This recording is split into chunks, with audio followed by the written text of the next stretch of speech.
So, that being said, let's keep this train going and let's dive on into the Hill Country regions. We're going to start off with, we usually like to do rankings. We have mentioned there are only 3 teams in the Hill Country that we do have ranked. It is Boerne coming in at number 4 on 4A Division 1, Llano at number 9 in 3 Division 1, and then Medina at number 10 in 1A Division 1. So what we ended up doing is instead of just listing those 3 teams, we're going to give you, like we have in the past, the highest computer rated team in each classification in the Hill Country. And again, we have an unfeeling robot. They take nothing but it's the DCTF computer. It takes nothing but formulas and statistics and all of that, translates it into a rating, and we're going to tell you which team in each division to keep an eye on. So without further ado, let's start off with the big schools. In 5A Division 1, you have those Boerne champion Chargers coming in at the highest rated team in 5A Division 1. In 5A Division 2,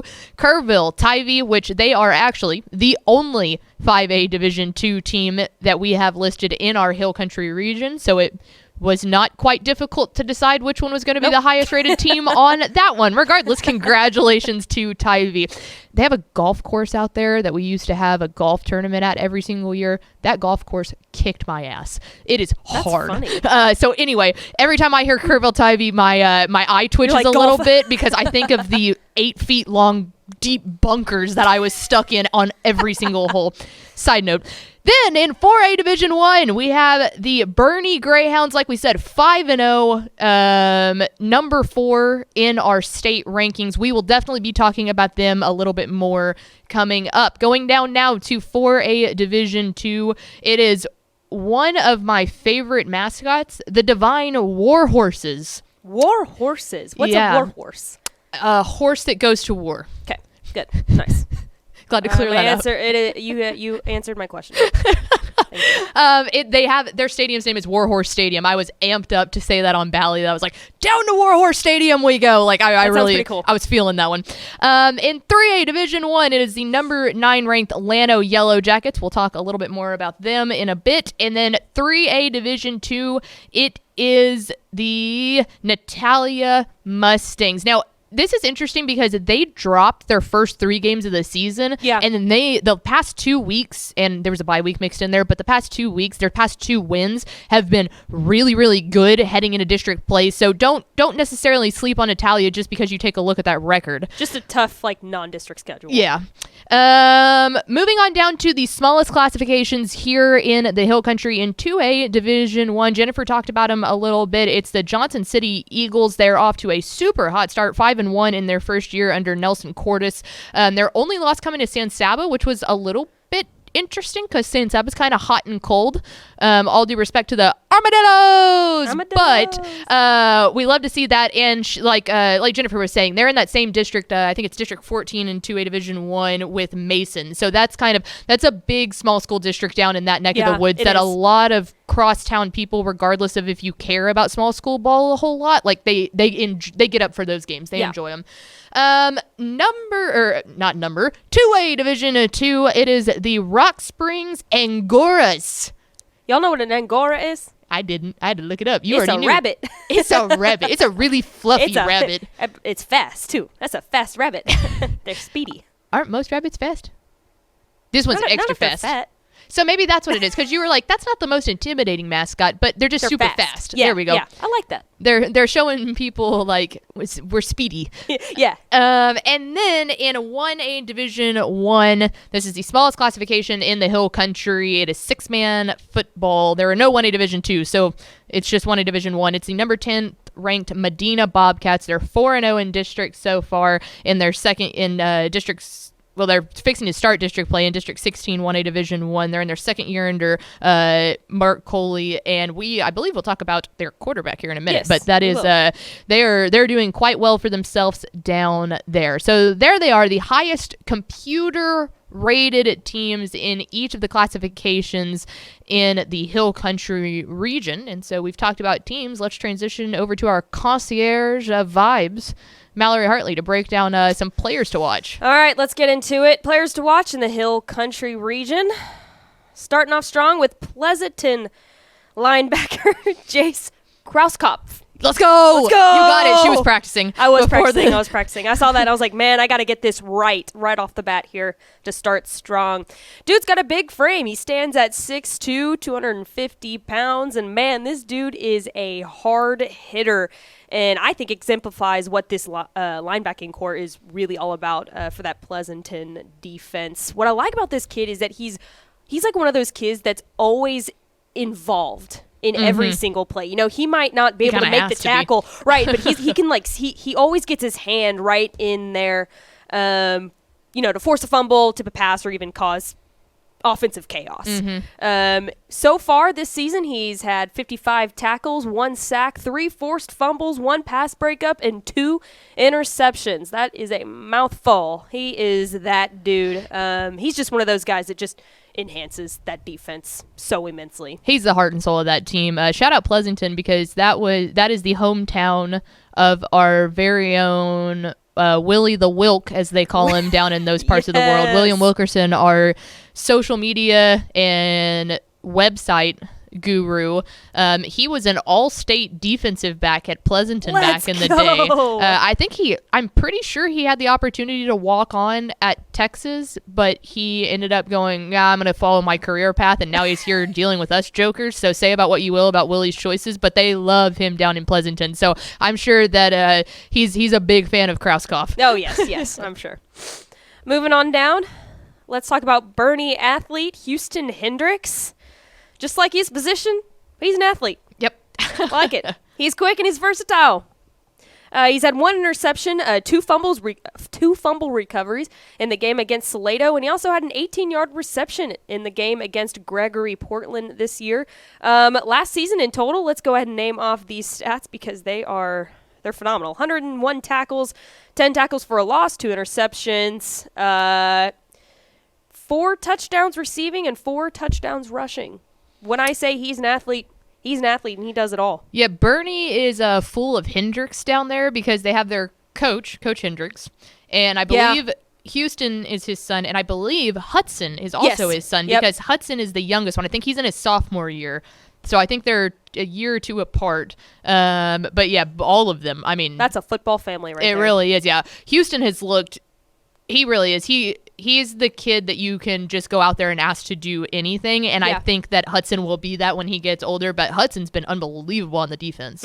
So, a lot of Hendricks vibes down in the Bernie area. They're a football family. He's also committed to Air Force. He was actually committed to Louisiana Tech, I think last year, but he flipped his commitment to the Air Force. Oh, so nice. That was pretty cool. So the air troops. Yeah, so pretty cool. He'll fit in well with that system down there. Let's move on to your school, Llano linebacker. Yano? Is that how you say that? Is it Yano? Llama? I'll go off on that tangent in a minute. Continue. Llano linebacker Hayden Monahan. I believe that's how you say it. He's got pretty good size. He stands at 5'9", 180 pounds.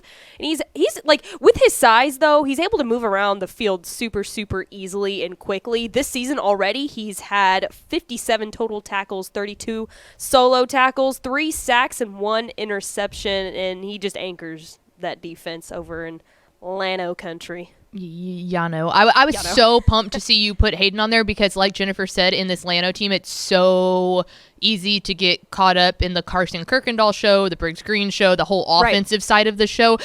This defense is good. Like the offense is better, but the defense is good, and Hayden is a huge part of that. So I was genuinely pumped up to see you giving some defensive love here for Hayden Monahan. Yeah, I think he was the preseason district MVP in our magazine. So yeah, I was like, I saw that and I was like, man, I got to take a look at him. And yeah, shout out Ishmael Johnson because he lays out the 3A pages and chooses. That killed him.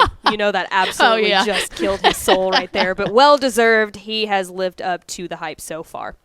Halfway done, Hondo running back Carson Winchester.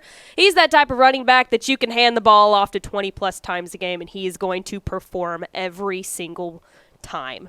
He's just reliable. He's got 584 yards off 83 carries and 7 touchdowns. He can also run a route and find the end zone pretty easily.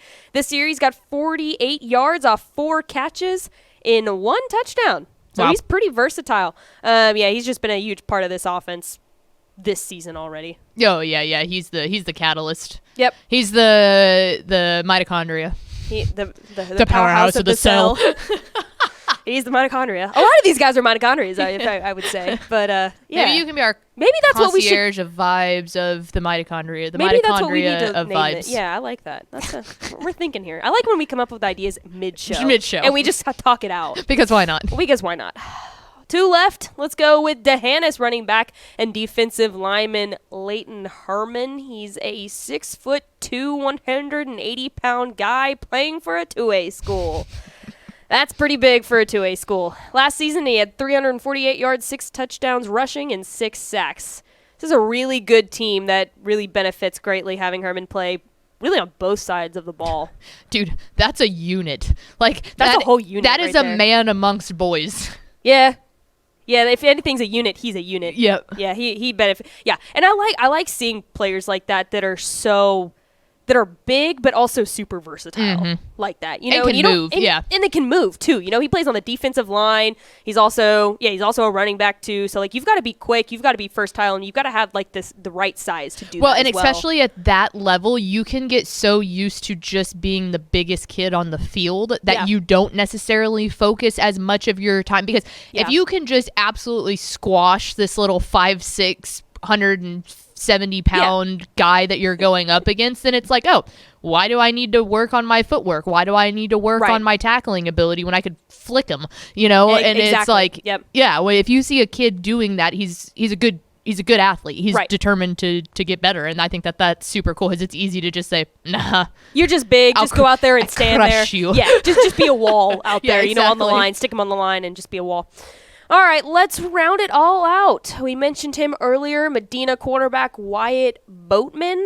I love the name. Yeah, it's pretty elite name, isn't it? Yeah. If you remember, we talked about Medina earlier. They currently rank number 10 in 1A Division 1, and this is probably one of the reasons why they are ranked so high. They're undefeated on this season. He's just one of those players. It's like he's just really fun to watch because he can sling it.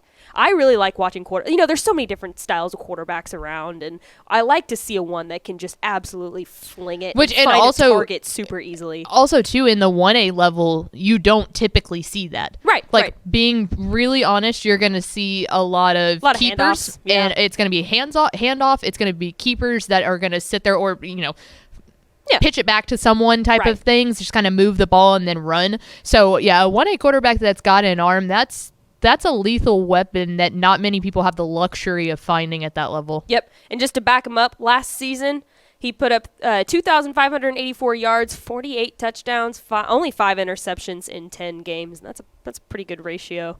I really like to look at stats between him and his wide receiver in Britton Wickham, because that is just a lethal duo right there. Really the main reason they have also done really, really well this season and last season too. When you pair those two up together, like, that's just a match made in heaven. No, it really is.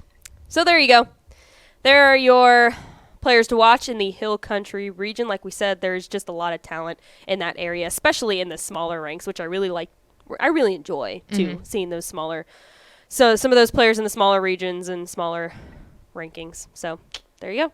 Concierge of vibes, the mitochondria of player breakdown. Mallory Hartley, ladies and gentlemen. I guess you can call it that. All right. With that being said, there is one more thing to do, and that is stonks. Always try your hand up, stonks. Take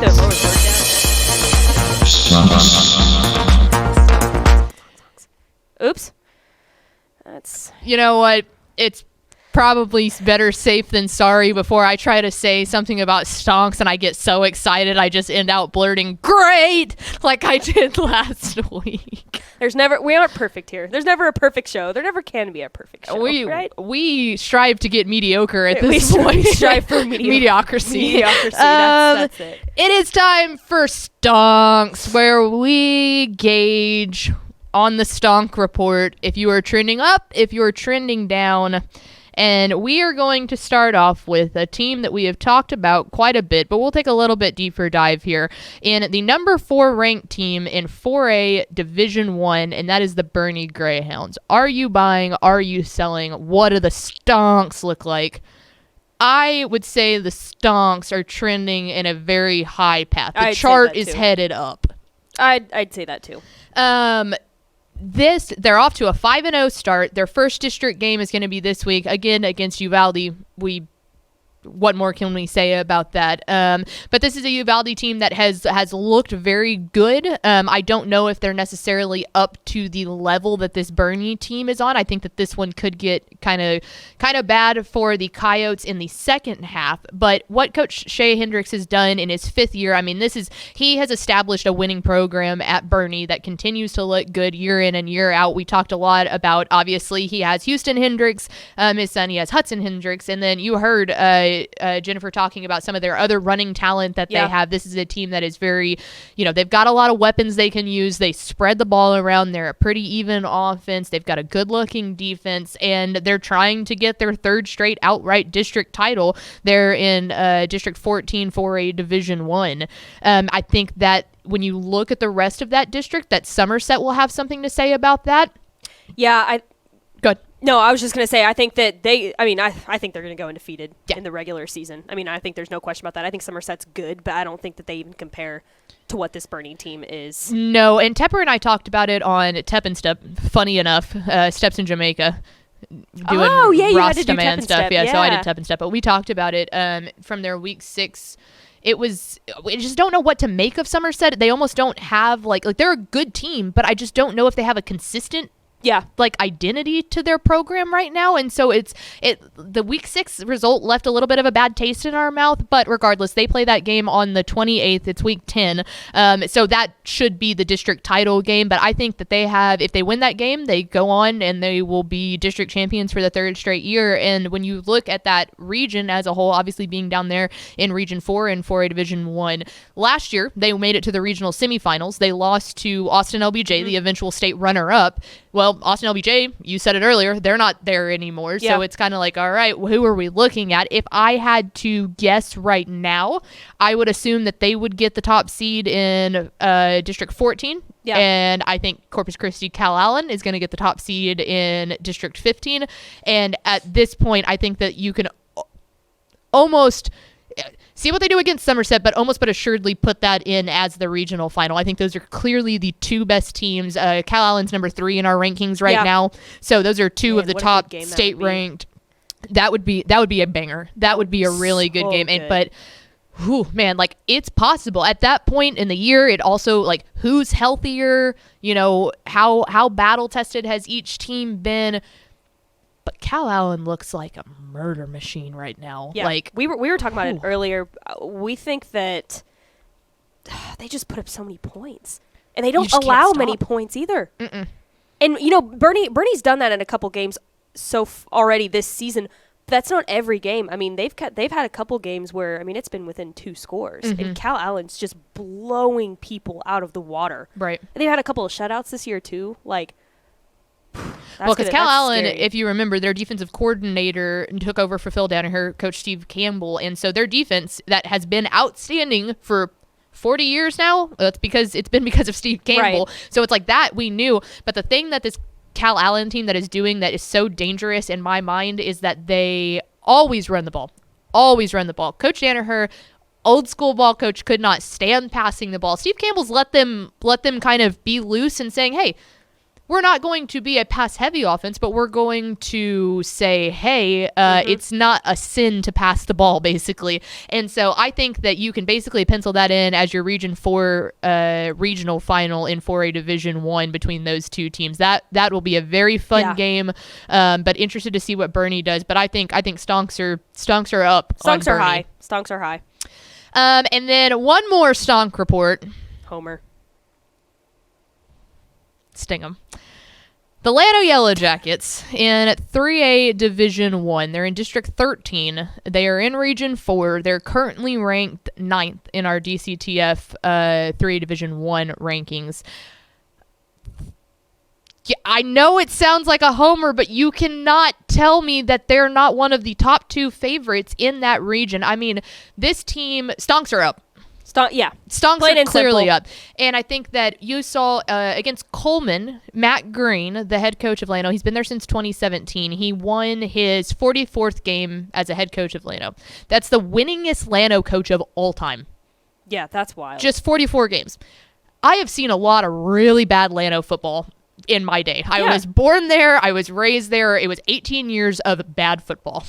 Yeah. There were a couple bright spots, but not many. Just in your high school tenure, I mean, you were reading out those records when you were at high school. Like those 4 years, and then it was awful. They were bad. And Matt Green, in his past, here's his records. In 2017, he went 5-6. Since then, he has had a winning record every single year. 2018 and 2019 were both 7-5 seasons. 2020 was 13-1. That's when they made it to their first ever state semifinal in school history. And then 2021, 8-8. So I guess not technically a winning record, but before then, Llano hadn't had a winning record since they went 6-5 under Coach David Yeager in 2010.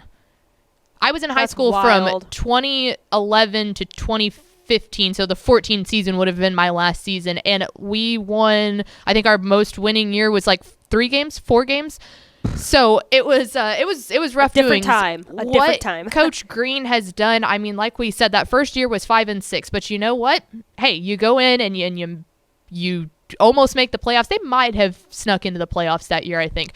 But it's like you're doing that. You've made the first state semifinal. I think that this team has unbelievable talent with Carson Kirkendall at running back. I think that Briggs Green, the coach's son, has really stepped into a good role as the quarterback. He's able to command that offense. And what I think is so underrated is they have been doing so good with their ground game that they hadn't had to really use their receivers until the Coleman game in week 4 was when the receivers really started to be utilized. I think the receiver might be where they're deepest. Yeah. You mentioned the linebacker earlier. I think that they have a good defense. I've been really high on wide receiver Sam Stolenfuss. So what I'm saying is this is a really good Llano team. Now, when you take a look, I think that they play Blanco in 2 weeks, and that is at Blanco. So that makes it a little bit more difficult. And I think that if you can get past that game, you're going to go undefeated. And then when you take a look at Region 4, being completely honest, it's a really weak Region 4. When you look at 3A Division 1, there is just not the same people. Vanderbilt Industrial was always really big, and they look pretty down this year. Lago Vista is no longer in Region 4, so that's a huge win for Llano. When that realignment came out and Lago Vista moved up, that was huge. I think if you look right now at the scope of it, I think you could pencil in Llano and Edna in the regional final, and that will be a very, very good game. And then you take the step further, whoever is to win that game, that's where it gets tough, because you look at Region 3 and you have Franklin, you have Lorena, there's just a plethora of teams up there. So the goal is make it to the regional final, win it, and then have the game of your life, because at that point you make it to AT&T Stadium, and if you win or lose there, who cares?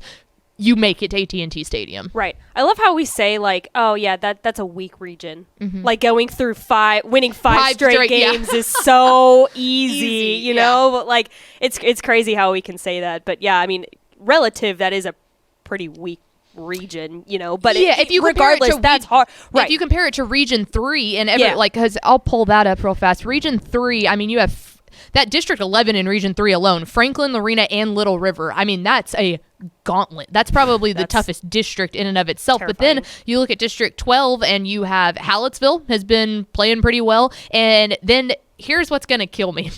I have been on the Hitchcock train since State 7-on-7. I have been telling people I do remember that is my darling pick of the year was Hitchcock. I was Ish and I were on that bandwagon from the very start before the season ever started, and we saw him start winning, and we were like, I remember that's our team. Like, it's the Leonardo gif where he's sitting in the thing with the cigarette and he's looking at the TV. Yep. That was me with Hitchcock. I'm sitting there going, hey, that's that team that I like. Yep. I remember that. And I'm telling you, if Llano makes it to the state semifinals and somehow Hitchcock pulls it together to get it past that.